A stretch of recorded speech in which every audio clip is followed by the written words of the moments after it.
প্রচন্ড ভিড়, তোমরা নিশ্চয়ই গেস করছিলে, আমরা বারবার বলছিলাম ঘুরতে বেরিয়েছি, যাচ্ছি কোথাও বলিনি, বাট একদম চলে আসলাম দীঘায়। কিন্তু প্রচন্ড এত লোকজন, মানে প্রচন্ড ভিড়। গরমের মধ্যে সারা দুনিয়ার লোক দীঘায় চলে এসছে, সবাই চলে এসছে, কিন্তু সমুদ্রের পাশে গরম, তার জন্য ঠান্ডা ভালো লাগে বেশ। দেখো তোমাদের দেখিয়ে নিচ্ছি একবার ভিড়টা দেখো। তোমরা কখনো আশা করি এতটা ভিড় কোনোদিন দেখোনি, বিশাল ভিড়। কেমন লাগছে বলো? তো ভালো লাগছে, বেরিয়েছি ঘুরতে, অবশ্যই দীঘাতে এসেছি, খুব ভালো লাগছে। সমুদ্রের ধারে তো সেটা তো আলাদা ফিলিংস, কিন্তু এত লোক যে থাকবে সেটা আশা করিনি, কিন্তু এসে দেখলাম যে। আর দীঘায় আগেও এসেছি, কিন্তু এত লোক আমি দেখিনি, জানি না তোমরা দেখেছো কিনা, তো তোমরা কমেন্টে বলো যে এত লোক দেখা গেছে একবারে। তো আমি দেখিনি, আমি আজকেই দেখলাম।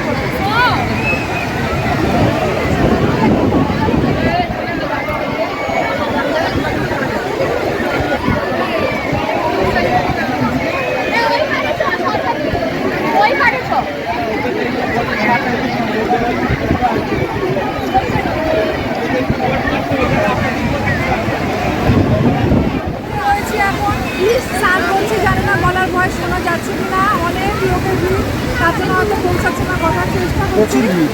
প্রচণ্ড ভিড়। আমি তো আগে এসে এইবার ফার্স্ট টাইম দেখলাম, তো দেখতেই পাচ্ছি বিকেল হয়ে গেছে, তাও সবাই স্নান করছে, মজা করছে, খুব এনজয় করছে।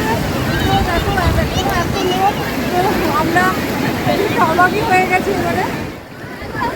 ভালো লাগছে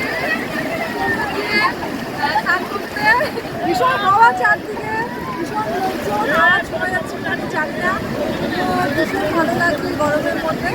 তো এটা তোমার সাথে শেয়ার করলাম। অনেক লোক এখানে প্রচন্ড, এখন 4টা-5টা প্রায় বাজছে, দেখো লোকে এখনো স্নান করে যাচ্ছে প্রচন্ড। আর আমার মেয়ে যা করছে সাংঘাতিক অবস্থা, দেখো স্নান করছে কীভাবে।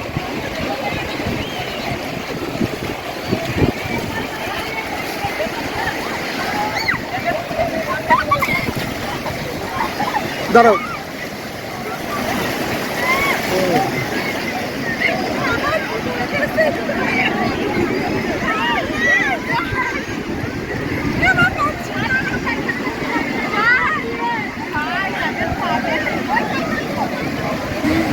তোমার জুতো নিয়ে চলে যাচ্ছে, তুমি জুতো পরে এসছো কেন?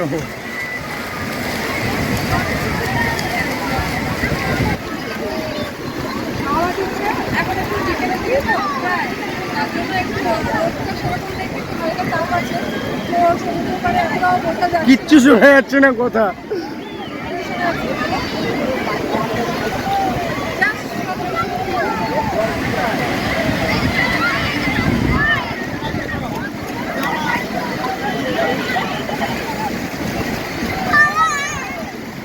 সামলাতে পারছি।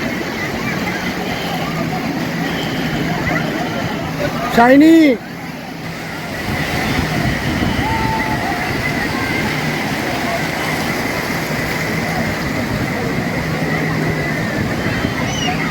শাইনি দূরে চলে যাচ্ছে কিন্তু। চারদিকে অনেক লোক, এখনো বিকেল হয়ে গেছে, তা সবাই স্নান করছে, তো মেয়েও স্নান করলো সমুদ্রে। তো আমরা এখনো সেভাবে করিনি, কারণ ও আগে করে দিলে তারপরে আমরা করবো। তো দেখতেই পাচ্ছ কত লোক এখানে, মানে এখনো পর্যন্ত, মানে বিকেল অবধি সবাই স্নানই করছে, তারপরে ঘোরার কথা তো পরে। তো চারদিকটা তোমরা দেখতে পাচ্ছ, চারদিকে ভিউজটা যে প্রচণ্ড ভিড়। তো গরমের মধ্যে ভীষণ ভালো লাগলো, সমুদ্রের ধারে হয়ে গেছে, বালি পড়ে গেছে, সেটাই বলছে, স্নান করে বালি লেগে গেছে সারা গায়ে।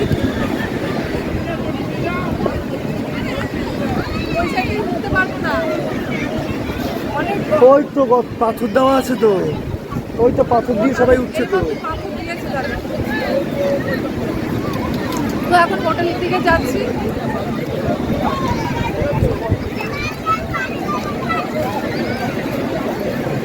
লাগলো বাবা।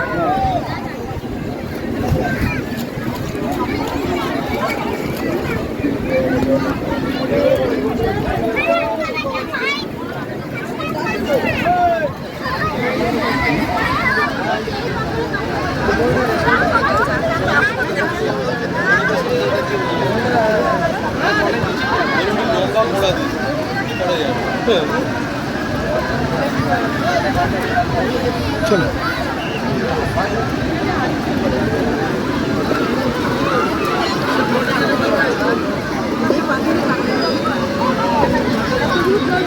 পাথরগুলো না পুরো নড়ছে,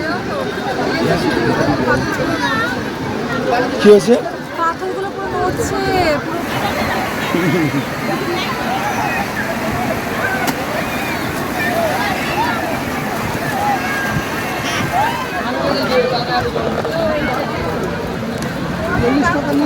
শাইনি কোথায় গেল?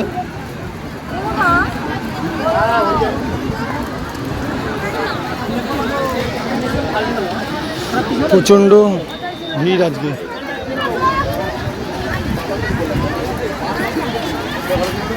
ভিড়টা এবার দেখিয়ে দিচ্ছি, এবার দাঁড়াও। এত ভিড় আমি কোনোদিন দেখিনি দীঘায় এসে। এতদিন দীঘায় এসেছি, এত ভিড় কোনোদিন দেখিনি।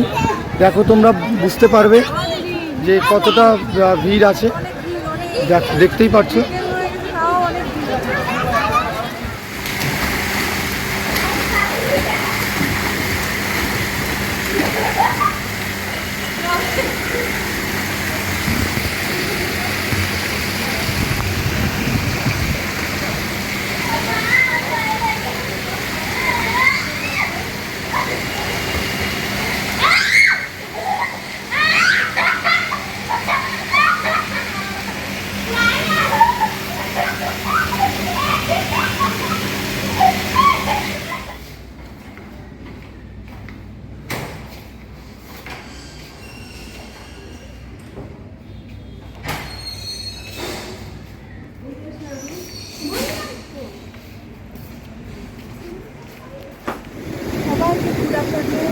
সবাই কেমন আছে বলো? আমরা খুব এনজয় কোথায় এসেছি আমরা এখন? এখন আমরা এসেছি তাজপুরে এসেছি, দীঘা থেকে তাজপুরে চলে এসেছি। এখানে বিচির সামনেই আছি। এখানে ভাবলাম এখানে স্নান করবো, যেহেতু ছেলে ছোটো, তার জন্য ছেলেকেও একটু স্নান করাবো সমুদ্রের জলে। তার জন্য এখানে ফাঁকা রয়েছে, তার জন্য চলে এসেছি। ওখানে প্রচণ্ড ভিড়, তার জন্য ওখানে করালাম না, তো এখানে তার জন্য এসেছি। এখানেও ভীষণ সুন্দর জায়গা, এটা আগেও এসেছি, ভীষণ ভালো লাগছে। আর সোনা বাবা নাকি আমার শাইন নাকি এটা? তুমি কি করছো? ঘুমাবে।